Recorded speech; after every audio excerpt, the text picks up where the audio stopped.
They're not real grandchildren, Margaret. I wish you'd stop pretending. My mother-in-law's voice cut through the cheerful chaos of the family reunion like a knife.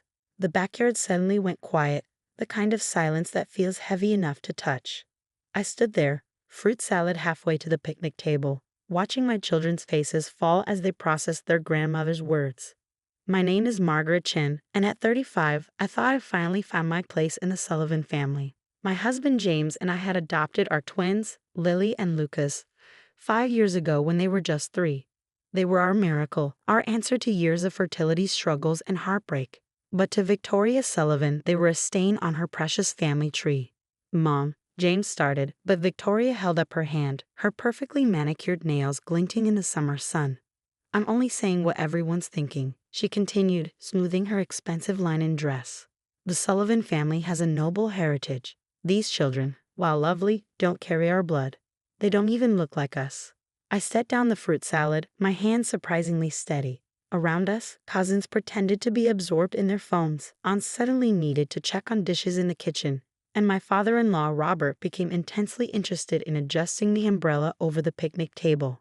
Grandma, Lucas said, his small voice wavering, we made you a card. He held out the handmade creation they'd spent hours on, covered in glitter and carefully drawn family portraits. Victoria barely glanced at it. That's nice, dear. Why don't you and your sister go play? She turned to James. Honestly, if you and Margaret had just tried harder for natural children. That's enough. My voice was quiet but firm. Years of taking Victoria's subtle jabs, her passive-aggressive comments about adoption, her exclusion of my children from family photos. It all crystallized into this moment. I reached for my bag, pulling out my laptop. Since you're so interested in our noble heritage, Victoria, I have something to show you. I've been working on a little project. Margaret, James whispered, touching my arm. He knew that tone in my voice. It was the same one I used when I discovered one of my students cheating in my history class. It's okay, honey, I said, opening my laptop. Your mother's right. Heritage is important. That's why I've spent the last 6 months researching the Sullivan family tree. Victoria's expression shifted slightly. We already know our history. The Sullivans came over on the Mayflower. Actually, I interrupted, turning the screen so everyone could see. That's not quite accurate. I found some fascinating documents in the county archives. The family began to gather around, curiosity overtaking their discomfort. I pulled up the scanned documents I'd discovered during my research. The first Sullivan in this area wasn't a Mayflower passenger. He was James of Sullivan, who arrived in 1892. And here's something interesting. I clicked to the next image. He was adopted. Victoria's face went pale. That's impossible. The records are quite clear. James of Sullivan was adopted by Michael and Mary Burke when he was 4 years old. They changed his name to Sullivan after the adoption. I smiled, clicking through more documents. And that's not all. Your grandmother, Eleanor Sullivan, she was adopted too. The backyard erupted in whispers. Victoria's sister Catherine leaned forward, squinting at the screen. Is that why we could never find Grand's birth certificate? Exactly, I said. She was adopted in 1925. I found the paperwork in the state archives. It seems adoption runs deep in the Sullivan family tree. Victoria sank into a nearby chair, her perfect posture crumbling. You're making this up. I can assure you I'm not. As a history teacher, I know the importance of thorough research. Would you like to see Eleanor's adoption records? Or perhaps the letters I found from your great-grandmother describing how blessed she felt to adopt James O'Sullivan? Lily and Lucas had crept closer, their eyes wide as they absorbed this information. James stood behind me, his hand warm on my shoulder. But our heritage, Victoria stammered, is beautiful, I finished for her. It's a heritage of love, of choosing family, of making room in your heart for children who need a home. Just like James O'Sullivan's parents did. Just like Eleanor's parents did. Just like James and I did with Lily and Lucas. The twins beamed, standing a little taller. Around us, family members were pulling out phones, taking pictures of the documents, discussing their own memories of Eleanor and the stories they'd heard growing up. Mom, James said softly, did you know about any of this? Victoria shook her head, still staring at the laptop screen. Your father never, we always just assumed. You know what they say about assumptions, I said, closing my laptop. They make you miss the truth about your own family. Now, who wants fruit salad? As I moved to pick up the bowl, Catherine grabbed my arm. Wait, Margaret. Tell us more. What else did you find?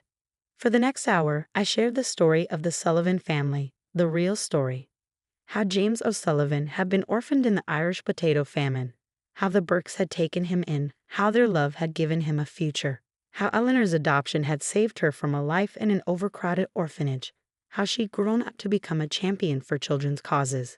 Victoria sat silently through it all, the carefully constructed narrative of her family's noble bloodline crumbling with each revelation. Finally, as I finished showing the last document, Lucas approached her cautiously. Grandma, he said, still holding his card, does this mean you were wrong about us not being real family?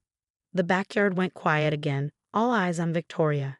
She looked at the card, then at Lucas's hopeful face, then at the laptop with its undeniable evidence of her family's adoptive heritage. She began, then stopped, looking lost for perhaps the first time in her perfectly controlled life. The card is beautiful, I said, giving Lucas a gentle push toward her. Why don't you show Grandma what you drew? Lucas hesitated, then held out the card again. This time, Victoria took it, opening it with trembling hands. Inside, Lily and Lucas had drawn the entire family, including Victoria in a bright purple dress, her favorite color, though she'd never admit it, standing in front of what they labeled the best family ever. We gave you a crown, Lily said, pointing, because you're the queen of the family. Victoria touched the glittery crown they'd drawn on her head, and I saw something crack in her carefully maintained facade. A tear rolled down her cheek, leaving a trail through her perfect makeup. The story wasn't over. One afternoon couldn't erase years of prejudice and hurt. But as I watched Victoria pull both twins into a tentative hug, I knew something had shifted.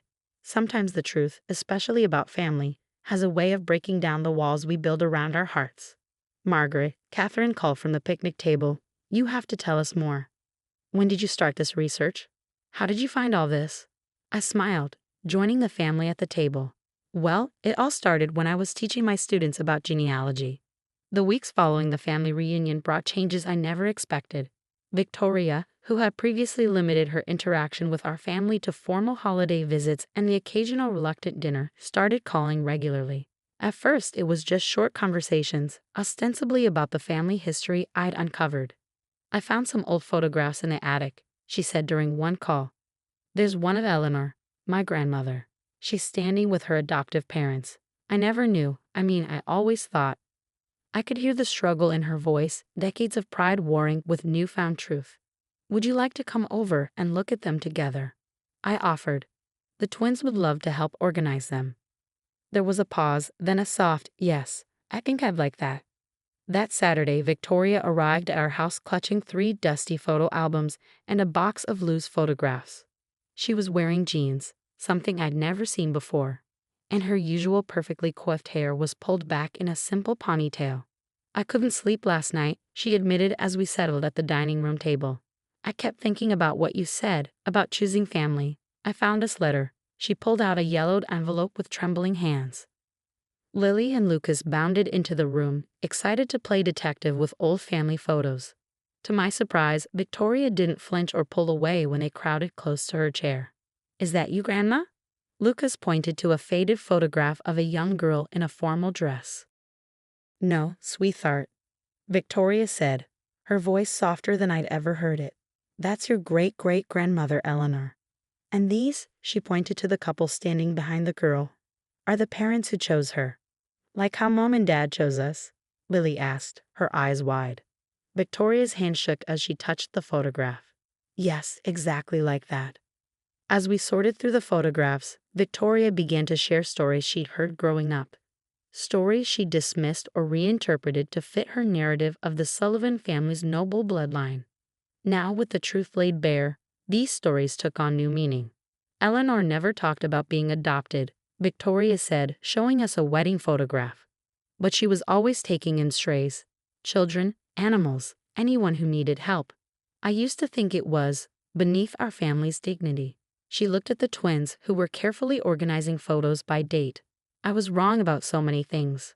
James came home from work to find us all on the floor, surrounded by photographs and eating pizza. Another first for Victoria, who usually insisted on proper meals at proper tables. "Mom," he said, clearly shocked by the scene. Victoria looked up, a piece of pepperoni pizza in her hand, and Lily leaning against her shoulder. "James, dear, did you know your great-great-grandfather was rescued from an orphanage by a baker and his wife? There's a whole letter here about how they saw him on their way to church and couldn't bear to leave him behind." That evening, as Victoria prepared to leave, she paused at the door. "Margaret, I owe you an apology. Many apologies, actually. I've been so focused on maintaining this image of our family that I couldn't see what family really means." I watched as she knelt down to hug the twins goodbye. A real hug, not the stiff, formal embraces she'd given before. "Perhaps," she said, standing up, "we could make this a regular thing. I have more boxes in the attic, and I'd love the children's help sorting through them." "We'd like that," I said, and meant it. As her car pulled away, James wrapped his arm around my waist. "I've never seen her like this," he said wonderingly. "What did you do to my mother?" I leaned against him, watching the twins wave goodbye. "I didn't do anything. I just showed her the truth about where she came from. Sometimes knowing your real history helps you understand who you are now." That night, as I tucked the twins into bed, Lily asked, "Mom, is Grandma going to be different now?" I smoothed her hair back from her forehead. "I think Grandma is learning that different isn't always a bad thing. Sometimes it takes a while for people to understand that families come in all shapes and sizes." "Like our family?" Lucas asked sleepily. "Exactly like our family," I answered, turning out the light. As I closed their door, I heard Victoria's words from the reunion echoing in my head. "They're not real grandchildren." How far we'd come in just a few weeks, from that harsh judgment to sharing pizza on the floor, surrounded by evidence that the Sullivan family had always been built on love rather than blood. But the biggest changes were still to come. 3 months after the reunion, Victoria called with an unexpected request. "I want to host Thanksgiving this year," she announced. "Not just for our immediate family, for everyone." "Everyone?" I asked, surprised. "Yes," she said firmly. "And I'd like your help with something special." That's how I found myself standing in Victoria's pristine living room on a crisp November morning, helping her transform the space into what she called a family history museum.